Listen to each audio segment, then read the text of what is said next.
নমস্কার বন্ধুরা, প্রদীপ গার্ডেন্সে আপনাদেরকে স্বাগত। আজকের বিষয় ট্রপিক্যাল জবা। বিদেশি জবা, সেটা ব্যাঙ্গালোর, পুনে, আমেরিকান বা অস্ট্রেলিয়ান হতে পারে।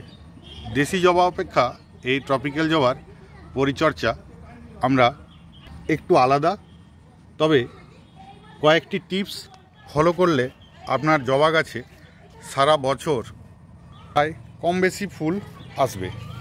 কথা না বাড়িয়ে চলুন টিপস নম্বর 1। হেলদি চারা আপনাকে সংগ্রহ করতে হবে নার্সারি থেকে। সেই চারা গাছটিকে এনে আপনাকে আপনার পরিবেশের সাথে মানিয়ে নেওয়ার জন্য 10 দিন রেখে দিতে হবে।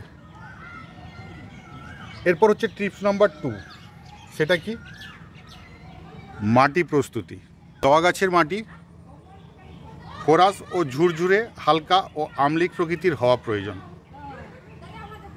মাটির পিএইচ 6.5 থেকে 7-এর মধ্যে হওয়া প্রয়োজন। তাই এর মাটি তৈরি করার জন্য 40% গার্ডেন সয়েল, 40% ভার্মি, পাতা পচা অথবা কাউডাং কম্পোস্ট আপনি নিতে পারেন। আর যে 20% সেটা হলো নদীর মোটা বালি। টব প্রতি 1 মুঠো নিমখোল দিতে হবে। নাম্বার 3, গাছ লাগানোর 1 মাস পর থেকে গাছে খাবার, যেমন মাসে 1 বার মিক্স খাবার, হিউমিক অ্যাসিড ও জিয়ার দানা দিতে হবে।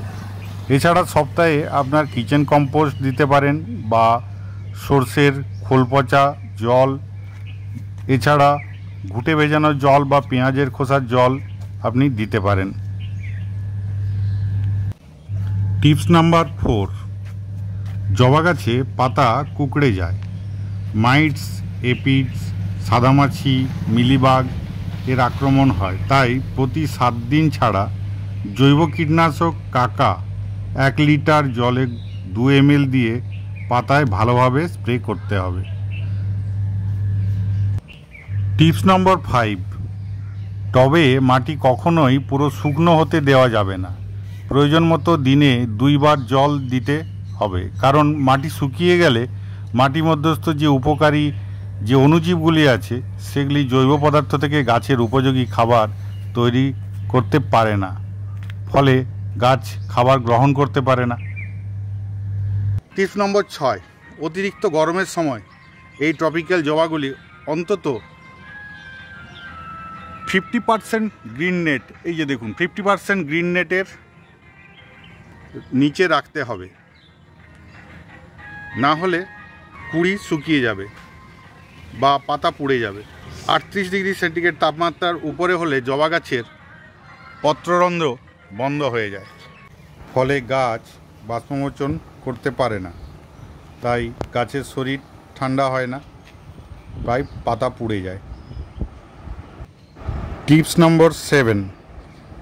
প্রাক বর্ষায় গাছে মাসে 1 বার ভালো ফাঙ্গিসাইড স্প্রে করতে হবে। সেটা যেন হয় সিস্টেমিক ফাঙ্গিসাইড, তাহলে বেশি কাজ হয়। টিপস নম্বর 8।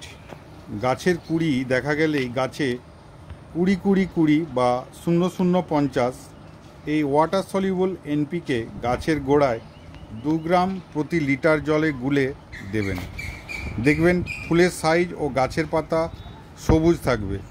এই সময় আপনি পেঁয়াজের খোসার জল বা তরল লিকুইড কিচেন কম্পোস্ট বা ঘুটে ভেজানো জল দিতে পারেন।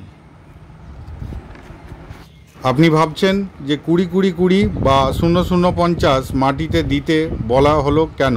কারণ এই পাতায় বারবার কীটনাশক, ফাঙ্গিসাইড ইত্যাদি স্প্রে এবং তার সাথে এনপিকে স্প্রে করলে গাছের পাতা অনেকাংশে খারাপ হয়।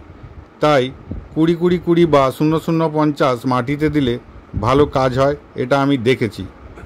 টিপস নম্বর 9। গাছের প্রুনিং। গাছে ফুল শেষ হলেই আপনি গাছকে হালকা প্রুন করে নিতে পারেন। এতে গাছ অধিক ব্রাঞ্চ আসবে এবং প্রতিটি ব্রাঞ্চে অসংখ্য ফুল হবে। তো যেখানে ফুল হয়ে গেছে যেসব ব্রাঞ্চে, সেই ব্রাঞ্চগুলোকে আপনাকে এরকমভাবে কেটে ফেলে দিতে হবে। টিপস নম্বর 10। জবা গাছের রুট বাউন্ড হলে গাছের পাতা ছোট হওয়ার সাথে সাথে ফুল কম হয়, পাতা হলুদ হয়ে যায়, এই অবস্থায় গাছকে রিপোর্ট করতে হবে। বন্ধুরা, এই ছিল আজকের ভিডিও। কোনো প্রশ্ন থাকলে কমেন্টে লিখুন, আর ভিডিওটি ভালো লাগলে একটা লাইক দিয়ে চ্যানেলটি সাবস্ক্রাইব করুন। অনেক অনেক ধন্যবাদ ভিডিওটি দেখার জন্য। সবাই সুস্থ থাকবেন, ভালো থাকবেন। দেখা হচ্ছে আর একটি নতুন কোনো ভিডিওতে।